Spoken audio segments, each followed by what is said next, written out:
All right, guys, we're going to do a little test here. I've just bought a $40 Dyson vacuum, not $400, not $4,000, but $40. We're going to do a little weight bearing test here.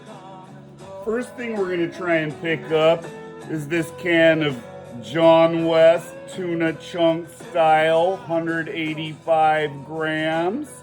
Then we're going to go with this here black beans, 420 grams. Oh, that's curious. Lastly, we're going to go with this here Kizar mango pulp and 850 grams. All right, let's see if it can do it. This is our $40 Trade Me Dyson Radix clone, and it's signed by Mr. Dyson himself. The problem with it was this here gun handle was broken, and this cost me $50 from this nicest, most Afghanistan fella. And we're gonna test the suction. Here we go.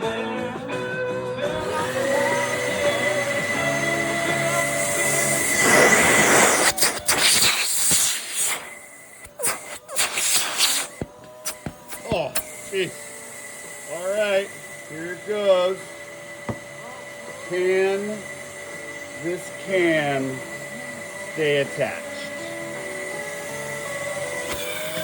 Easy as. All right. Can this can stay attached?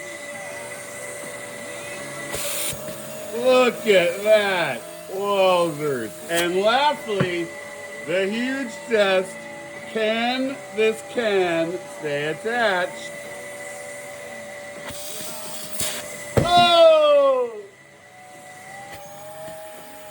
There we go. Hey guys, it's not a disposable world. Find something and fix it. You might even get 850 grams of suction.